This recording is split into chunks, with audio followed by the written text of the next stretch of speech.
সংসারের কাজ গুছিয়ে করলে যেমন সময় বাঁচে, তেমনই কিন্তু মানসিক চাপও কমে সাথে সাথে। চলো আজকে আমি তোমাদের সাথে শেয়ার করব সারাদিনের এই ব্যস্ততার মাঝেও আমি যেভাবে এডিটিং করি, তারপরেও নিজের ঘরের সংসারের কাজগুলো গুছিয়ে করি, সেই সমস্ত কিছু কথাবার্তা তোমাদের সঙ্গে শেয়ার করব। আর আমার রান্নাঘরটা একটু ডিপ ক্লিন করব। রাধে রাধে বন্ধুরা, সুপ্রভাত সকলকে। কেমন আছো তোমরা সবাই? মিষ্টি পরিচয় চ্যানেলের আরও একটি নতুন ভিডিওতে তোমাদের সকলকে জানাচ্ছি অনেক স্বাগত। এখন ঘড়ির কাঁটায় বাজে ওই 8:30 মতো। তোমাদের সাথে নিয়ে আজকের ব্লগটা শুরু করছি। আশা রাখছি আজকের ব্লগটাও তোমাদের ভীষণ ভালো লাগবে। আর এখানে দেখো, সকাল সকাল আমি চা করে তারপর টিফিনটা বানিয়ে নিয়েছিলাম। আজকে টিফিনে বানিয়েছিলাম চাউমিন।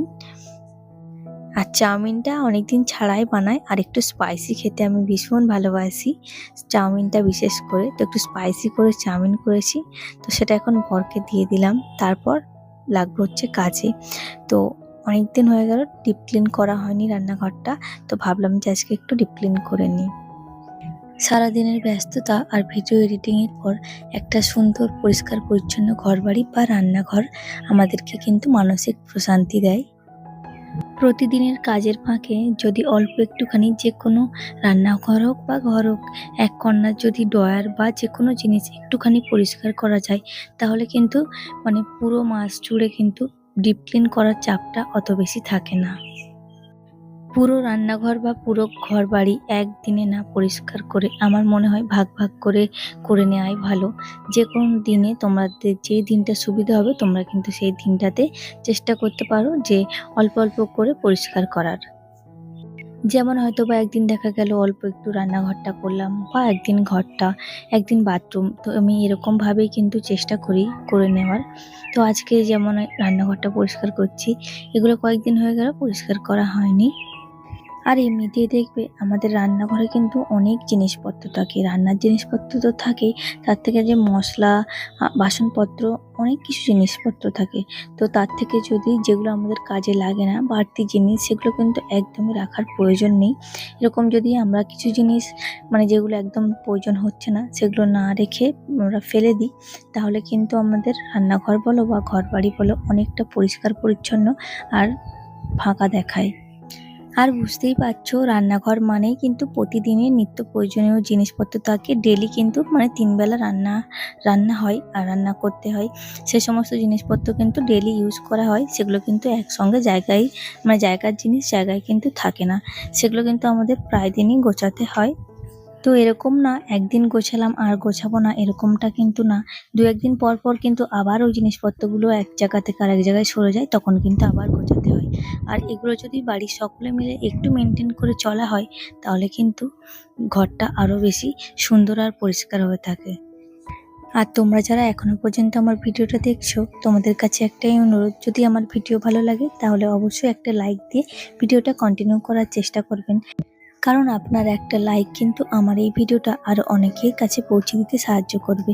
সেজন্য প্লিজ একটা লাইক দিয়ে ভিডিওটা কন্টিনিউ করার চেষ্টা করবেন।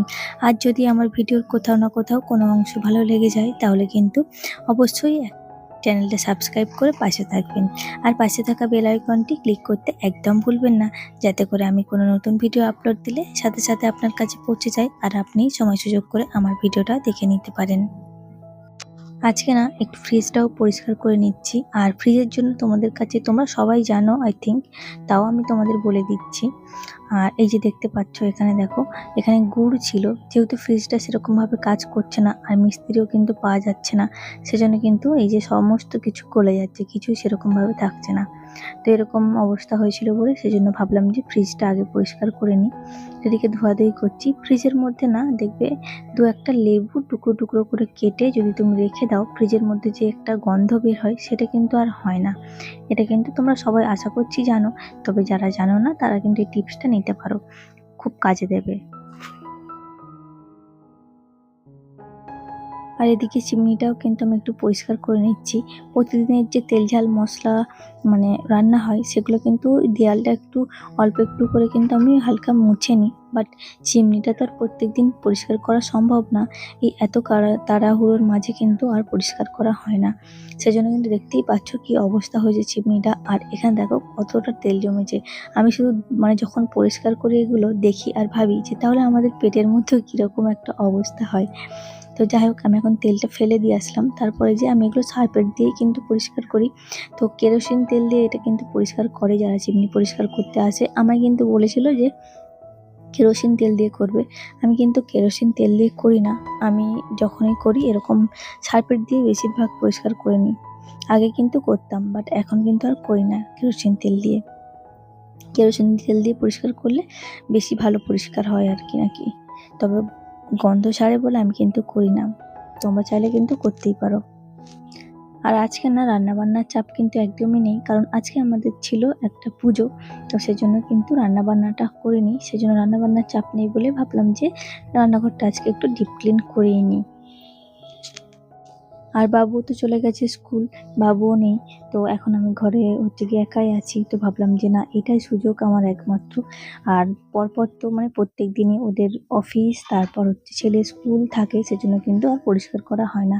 সকাল থেকে এমন ব্যস্ত হয়ে পড়ি, কিন্তু সেই 2-3টে বেজে যায় আমার সমস্ত কিছু করে উঠতে। কিন্তু ওদের টুকটাক করে যাওয়া, ওদের টিফিন গোছানো, তো রান্নাটা যদিও বা তাড়াতাড়ির মধ্যে আমি শেষ করে ফেলি বাসি কাজকর্ম সেরে, বাট এই এত বড় বাড়িটা কিন্তু সামলাতে বা ওপর ঘরগুলো ঝাঁট দিতে সমস্ত কিছু করতে কিন্তু আমার অনেক সময় লেগে যায়।